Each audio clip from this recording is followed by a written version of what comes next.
morning, everyone. It's Tuesday. It's early. My brain's not on. We're here. We're doing it. I don't know exactly what time it is, but it's definitely before 8 a.m. So, right before I joined this call, I was staring at myself in the mirror, and I was like, do I want to actually fix this lovely crimp in my head? I thought about wearing a hat, but part of my subconscious things I'm working on is not judging myself too hard. And so that's the benefit of filming early, is my brain's not awake, therefore I'm not overthinking, therefore I can just get it all out. And looks aren't that important anyway, so I think I have to realize a lot of you who might be listening to this are literally just listening to this. You're not actually staring at me. If you are, hello. But you're probably just listening, so it probably doesn't matter. Oh, the queue. This was yesterday, up into the black box. The black box has Wilbur in it. So if you don't know Wilbur, well, you probably haven't seen my other videos, so check them out. Okay, so these 5 bags and boxes are my queue. So that should let you know that I'm doing well. Yesterday when I went thrifting, I thought I was out 4 hours, but I was actually out 6 hours because I left around 2. One of the things I do when I'm thrifting to switch things up is, let's say I have an appointment on the other side of town, or I have a pickup. In this case, with the dogs I give them air tags in case they try to make a run for it. And of course, I forgot one of the air tags on one of the dogs that was here this weekend, so I had to go pick it up in a part of town that I'm not ever in. So while I was there, I was like, okay, let's have this random location be where I thrift. I ended up hitting a few spots that I actually haven't been in. I've technically been in them when I did media, but I have never been to the plush aisle. So it paid me handsomely. The only people I ran into in the plush aisle were moms that were looking for their kids. So yeah, I don't know where the plush people are in my world. Portland. I've only ran into one so far, and that person wasn't at Goodwill. It was like a separate offshoot, kind of like a Salvation Army, but another one in my area. And he left a lot. Well, maybe he just was an unsure one, because he had a bag and he was looking at me for most of the time. We were both sitting there with our phones, looking up items, and he didn't ever say anything. So I was like, okay, well, I mean, I'm friendly out in the world, but I'm an introvert. So if you want to talk, you have to initiate or else I'm going to leave you alone. So yeah, I remember him just kept looking at me and kind of that face of what are you doing? Are you doing what I'm doing? Without actually asking.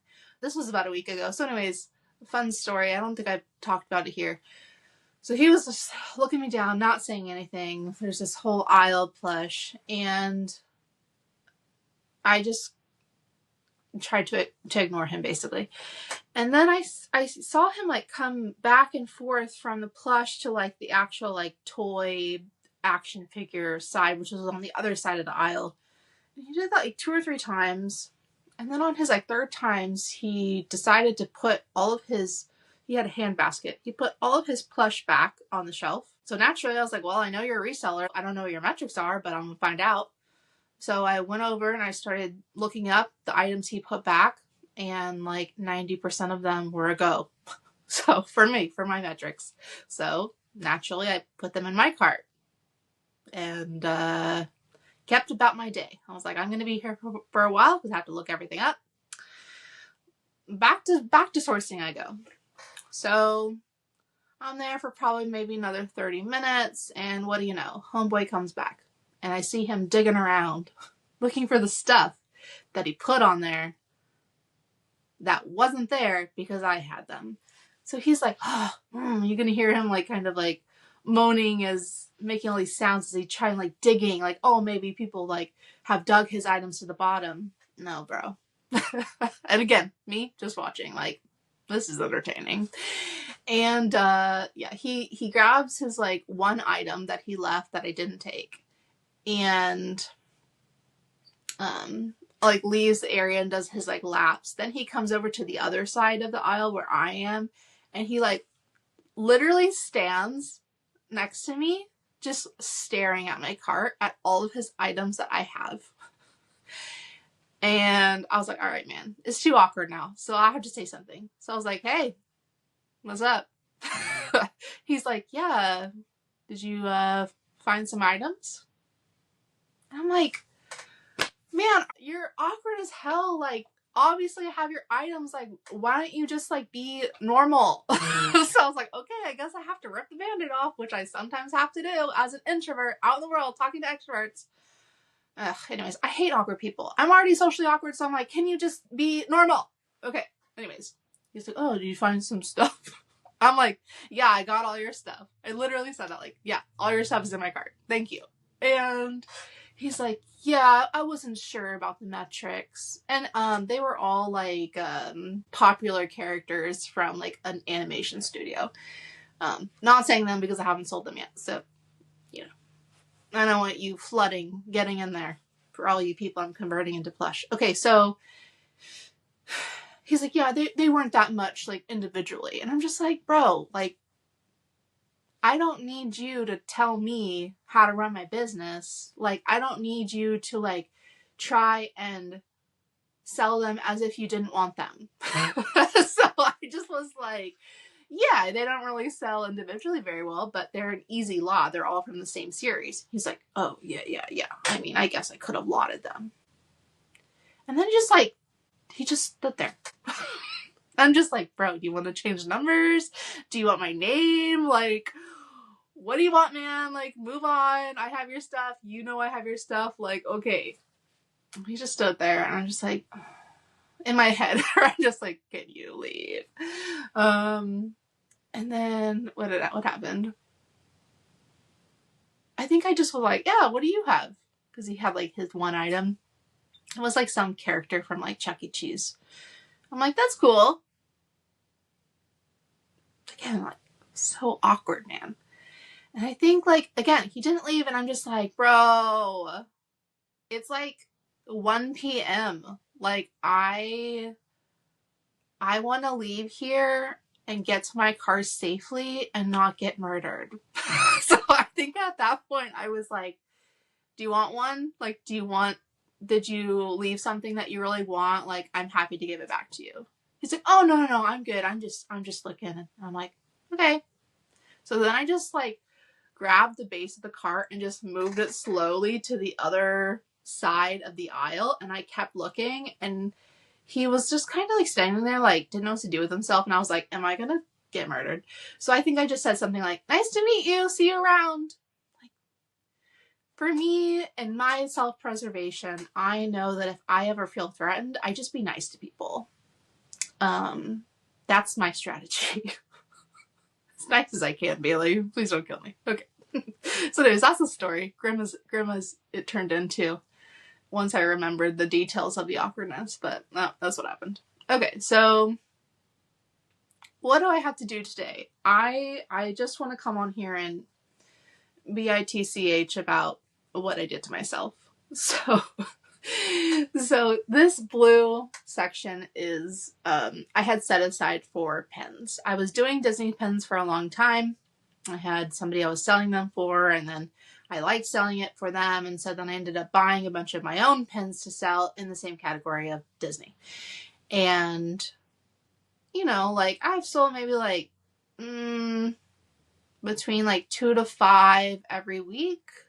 So like, they take up no room, and they're easy to ship, but they're just slow. And so I decided, you know what, I'm just going to put them all on auction. I'm going to do 7 days auction and see what I can clear out at like a low starting bid, like enough that I can make a little bit of money on it. And did that. And the auction ended yesterday. I had 200 listings up on auction. And I sold 40 of them to 16 different people. So I am always a little bit extra in my packaging. I come from probably a long line of people who overtape. I was like, if my dad ever finds this channel, he's going to hear this moment and be so proud. Like, yes, overtape, make sure no liquid comes in, even though the materials are made so that they don't allow liquid. Anyways, so yeah, I kind of want to take a little moment here and just educate people on the correct way of protecting items, because when I source from other people and I get pens, it's like thrown into like this like manila, is that the right word? Manila envelope? Manila. I wonder if that has anything to do with the Philippines. Okay, anyways, we're just gonna go with Manila. Sounds so weird coming out of my mouth. Anyways, thrown into an envelope all together, bouncing around in the mail, scratching the surface of the top. You just don't want that. I mean, you're selling to collectors. So anyways, I have this like small piece just as an example. Hopefully the mic doesn't ruin this for everyone. So I learned this actually the mentorship group I talk about all the time has these Zoom calls you can join in different niches. And I've learned over the last 2 weeks of me joining the morning call specifically, the one that starts at 6 a.m. for me, that I get so much more if I actually just sit there and watch and listen and maybe like interact in the chat rather than listening on the side and then doing my own thing separately. Because my brain just gets so distracted so easily that I miss a bunch of stuff, and it's just like, it's more advantageous for me to just watch. And the benefit to this too is sometimes other people have their cameras on. There's this one person specifically who sells watches in the group, and she has like a multi-million-dollar business. And I was watching her ship at one point. And you know, with watches and jewelry, you have to be really careful with that with bubble wrap. So what I'm going to tell you is basically her thing. If she had a social channel, I would definitely send you to her so she has a credit, but you know, she'll be unnamed for now. Okay, so here's what you do. You place the item in like the middle. Then you just, let's pretend it's there. Then you just roll it. So now your item is getting all of the walls of the roll protection. Then with the extra side on one, you flip it to the top. So now, let's say the top of the pen is protected. And then you take the extra and you flip it to the bottom. Now the bottom is protected. And then with this little package, you now tape it around it. And then you drop this into a padded envelope. And that's how I wrap pens. So joining me today in the shop, I'm going to be doing this to 40 pens, to 16 different people, to dropping it into bubble mailers, and I'm going to be sending out these pens. So yes, I'm happy that of the 200 I listed, 40 ended up selling. I'm making a little bit of money back, and it's a lot faster than 3 to 5 a week. So I'm probably going to do this again, maybe until they just sell out, because it's the easiest. I've already done the individual listings. It's better to just sell them as is instead of taking them all out and lotting them and sending them out. So anyways, that's what I have looking me in the face today. So that's it for today. Now you know. Now you can ship better. And I'll see you tomorrow. Take care, everyone. Bye.